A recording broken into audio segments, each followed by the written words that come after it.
privileged speech, Mr. President. Senator Pablo Lacson is recognized.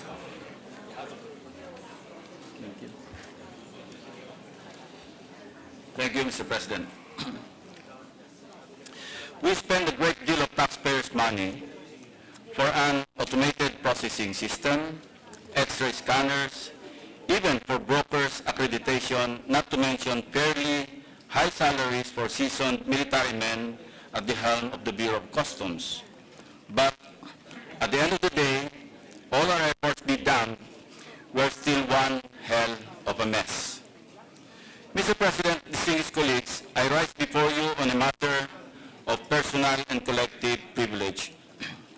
To say that our country is treated like trash appears to be true, as in literally.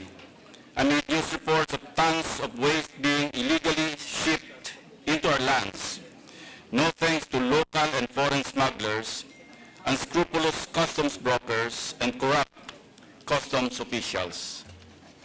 These massive shipments of toxic goods have taken many forms, from imported hazardous garbage to billions of pesos worth of smuggled illegal drugs. In the face of all this, the Bureau of Customs appears to be constantly blindsided and remiss in its mandate as the gatekeeper of our borders. Mr. President, these appalling stories cannot be narrated without disgust and revulsion, but they must be told.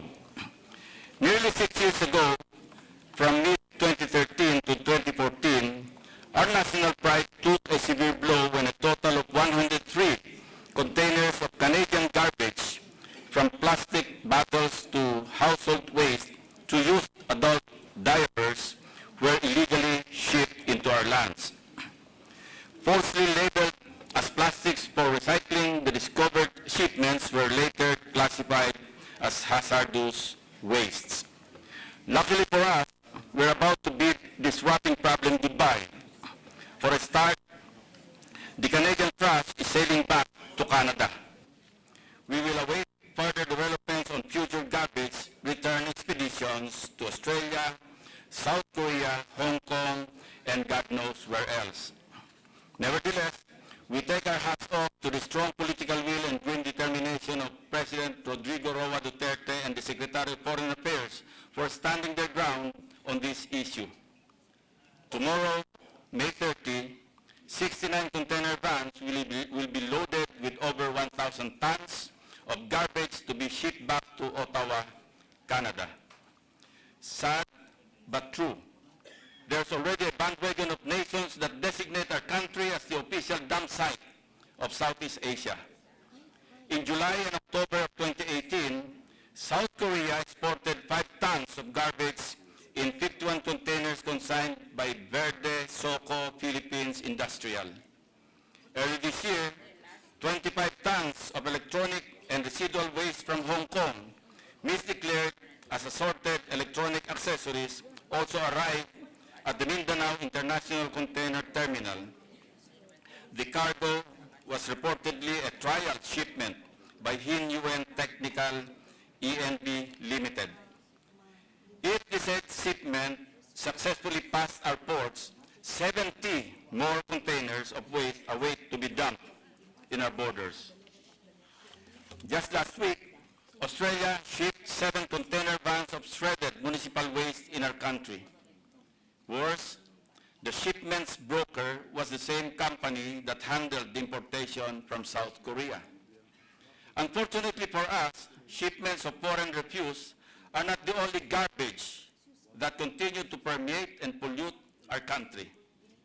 Illegal drugs, the worst kind of toxic goods that reek of evil and leave pernicious effects on at least 1 million souls in our society today, have also found their way into this benighted land. Ang nakaka-stress pa, Mr. President, makailang ulit ng pinalitan ang Commissioner ng Customs, pero hindi pa rin masawata ang pagpasok ng illegal na droga. Imbes na magpataasan sila ng koleksyon ng buwis, tila naging padamihan sila ng mga drogang pumapasok sa mga adwana ng bansa. We have seen ingenious schemes of illegal drug smuggling in the recent re-leadership of the Bureau of Customs. From the metal cylinders during the time of Mr. Nicanor Faildon, to the magnetic lifters of General Isidro La Peña, to the most recent tea bags and tapioca starch of incumbent Commissioner Ray Leonardo Guerrero. Truly, drug traffickers and their cohorts in the government still continue to evolve into becoming the masters of their own crop. Mr. President, sa mahabang serye ng pagdinig sa isyu ng 6.4 billion peso na halaga ng shabu na nasa kote sa Valenzuela City noong Mayo 2017, tayo ay namulat sa mga karakter ng drug smuggling tulad ng consignees for hire, Filipino-Chinese middlemen, mga tuso at konektadong customs brokers, at mga walang kabusugan sa pera na tiwaling customs officials. Sa puntong ito, ating balikan ng ilan sa mga malalaking shipment ng illegal na droga na natimbog ng ating otoridad sa nakalipas na mga buwan. Kung gaano kalaki ang mga nakalusot, ang milyong mga adik na ang bahalang sumagot. On August 7, 2018, 500 kilograms of shabu worth 4 billion pesos were discovered in the abandoned Vecaba shipment consigned to one Vedasto Cabral Barakel, trading at the Manila International Container Port. 3 days later, 4 magnetic lifters consigned to SMYD shipment, which allegedly concealed high-grade shabu, estimated by authorities at 6.8 billion pesos, were found, albeit empty, at the warehouse in General Mariano Alvarez, Cavite. In February of this year, the PIDEA, along with other government agencies, confiscated billions worth of illegal substances in 2 separate trades in the province of Cavite. Nakumpiska ang 36 na kilo ng shabu na nagkakahalaga ng 244.8 million pesos sa Dasmariñas, samantalang 274 kilograms o 1.9 billion pesos naman ng shabu ang nasabat sa operasyon sa Tansa, Cavite. Bureau of Customs and Philippine Drug Enforcement Agency also discovered around 13.1 kilograms of shabu valued at 90 million pesos in a shipment concealed as car mufflers at the Ninoy Aquino International Airport in February of 2019. Customs officials reported that the illegal shipment came from West Covina, California, in the USA, which were declared as car parts and was under an unnamed consignee. Amid all these operations, illegal drugs still find its way into our doorsteps, and quite literally. Last March 19, PIDEA operatives seized millions of pesos worth of illegal drugs packed in tins of Chinese biscuits inside the house of Ayala Alabang Village and at the parking lot of Alabang Town Center, totaling 166 kilos of shabu worth 1.13 billion pesos. 3 Chinese suspects and 1 Filipino contact, allegedly involved in the international drug syndicate tagged as the Golden Triangle, were also arrested. Hindi tulad ng mga kapuspalad na nakapuruntong at tsinelas sa mga sulok-sulok ng iskinita na malakas na madalas nating makita sa telebisyon na nakatimbwang at walang buhay dahil nanlaban daw umano, sabi ni Cabo, buhay na buhay ang mga inchik na tila nag-iisip ng malalim kung magkano ang gagastusin sa mga abogadong may koneksyon sa piskal o huwes na magpapalaya sa kanila. Mr. President, at this point, people want to know the personalities involved in the well-entrenched, sophisticated operations of drug syndicates. Today, this representation wants to share a good lead. On March 22, a shipment of 276 kilos of suspected shabu with street value of around 1.8 billion pesos was seized at the Manila International Container Port. The Bureau of Customs reported that the illegal drugs were wrapped in drinking tea packaging and were found inside a 40-foot container declared as plastic resin. This shipment was under the consignee identified as Wealth Lotus Empire Corporation. We have it on good information that the main person responsible for the shipment is a Chinese national named Xijian Chu, alias Jackie Ko, who was born in Fujian, China. Jackie Ko, subject to ongoing verification by our local law enforcement agencies with their Southeast Asian counterparts, is said to be on the Interpol watch list and among the wanted personalities in China. Hindi lamang sa kasangkot sa kalakalan ng illegal na droga, bahagi rin siya ng isang malaking kidnapping syndicate dito sa Pilipinas na kumukubra ng ransom sa pamamagitan ng wire transfer at offshore banking. Ang huling kidnapping na kinasangkutan ni Jackie Ko ay nagkakahalaga ng 250 million pesos, Mr. President. Sa mga nakalat naming dokumento, siya ay may-ari ng Paydatong International Logistics Company na nakabase sa Bulacan.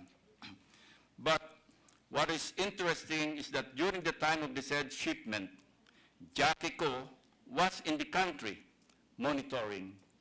Even revolting is, in spite of his alleged involvement in criminal activities here and in China, he had left Manila via Philippine Airlines flight bound for Vietnam, passing through Singapore on April 3, 2019, few days after the seizure of his shipment of drugs.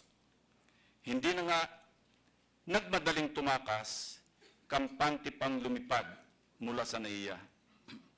One may wonder, how can a person of such character escape the stringent scrutiny of the Bureau of Immigration personnel manning our airports, considering that the BID now uses state-of-the-art biometrics-based system for its computers in all international airports nationwide. While we surely celebrate high-impact operations, shenanigans embedded in the rotten system tend to overshadow our progress. Noong nakarang linggo naman, huli sa operasyon ng mga otoridad ang 146 na kilo ng shabu na nakatago sa 114 na bags ng aluminum pallets at tapioca starch na naka-imbak sa Goldwyn Commercial Warehouse sa Barangay Santolan sa Malabon City. Ayon sa PIDEA, malaki ang posibilidad na konektado ang ilegal na kargamentong nagmula sa Cambodia sa international syndicate na Golden Triangle. Mr. President, despite the authorities' seizure of 1 billion peso worth of shabu in Malabon last week, some details presented to the public do not seem to add up. Ang press release ng Bureau of Customs as posted in their Facebook page ay ganito. The shipment was forfeited in favor of the government last March 1, 2019, after the consignee failed to file an import entry with Customs. Customs and PIDEA jointly inspected the 3 containers and were able to verify that the shipment indeed contained illegal drugs. But instead of immediately seizing the illegal shipment, they decided to allow the shipment to be auctioned off. By doing so, they were hoping to draw out possible members of the drug syndicates who may be interested in bidding on the drug shipment, unquote. The Bureau averred that it deliberately placed the shipment containing illegal drugs for auction, which was later bidded out and won by Goldwyn Commercial. Let's assume for a while that we are buying their story. Question is the BOC legally allowed to subject prohibited goods to public sale or auction? Ating bisitahin ang mga probisyon sa Customs Modernization and Tariffs Act or RA 10863. Section 1139 of the CMTA provides the list of goods in customs custody that shall be subject to disposition. It specifically excluded prohibited goods.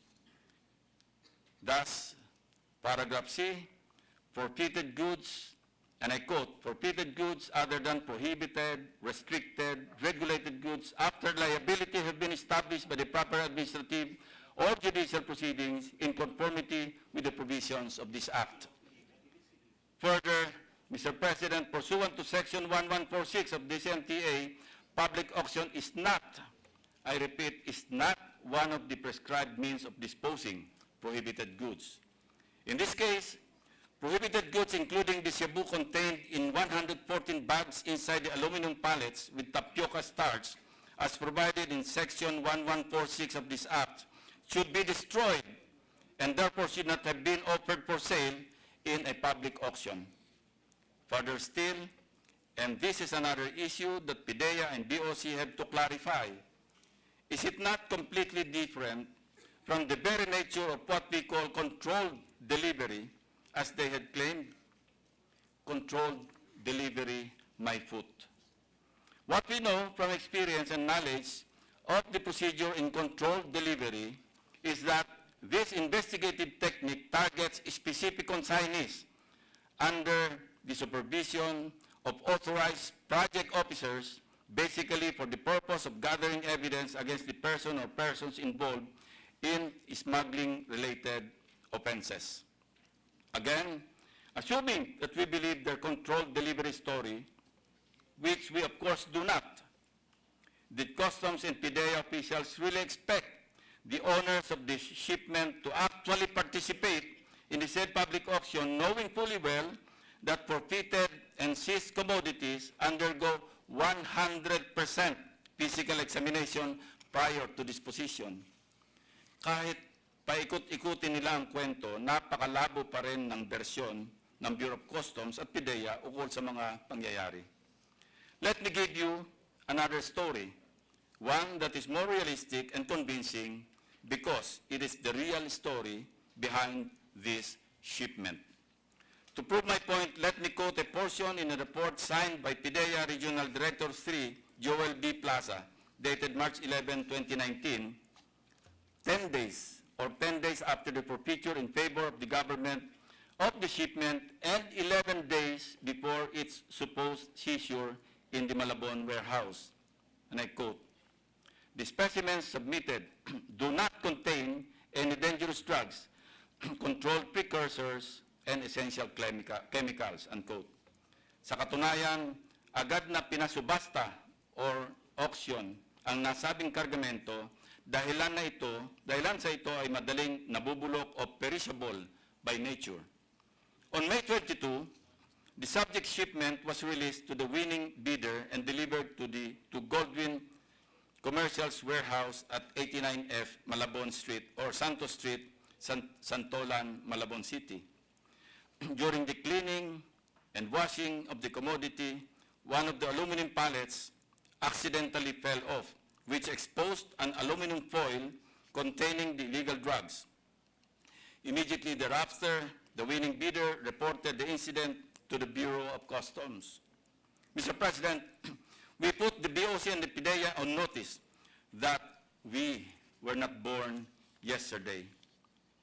It does not take much to figure out the holes in the plot that some not so smart characters in these agencies tried to fabricate but failed miserably. Simply put, this is a case of dishonesty with the intention of misleading the public.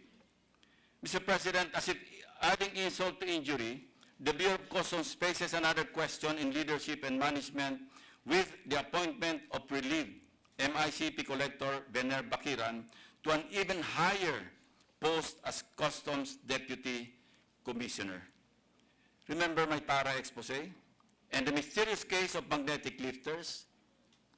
Not so long ago, Attorney Bakiran was one of the identified bagmen in the long list of BOC personnel receiving payola or tara from big players inside the Bureau, which this representation had exposed in 2017.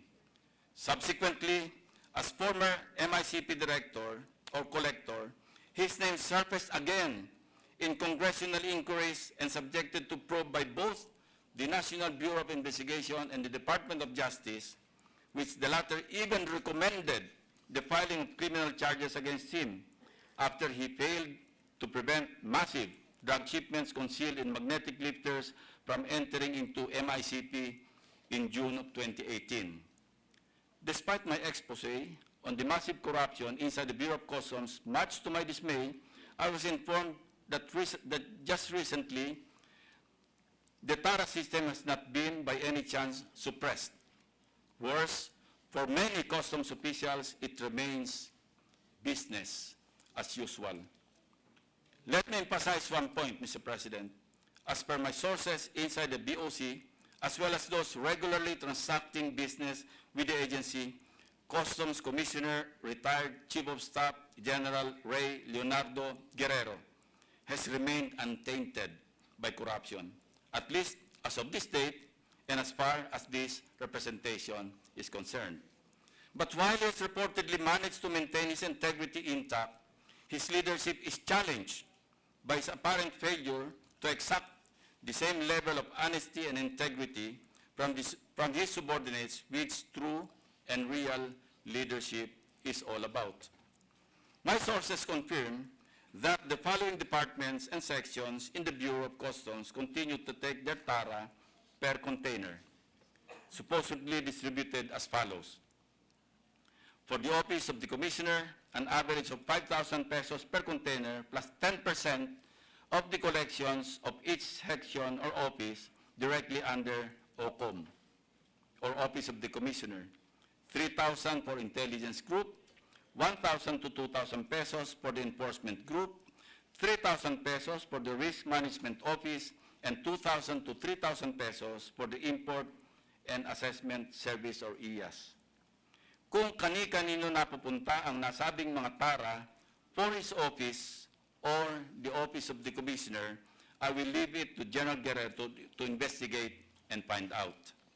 Moving on, the MICP and POM district offices received 3,000 pesos per container. Each container with alert order may be charged as high as 50,000 pesos. Holy cow.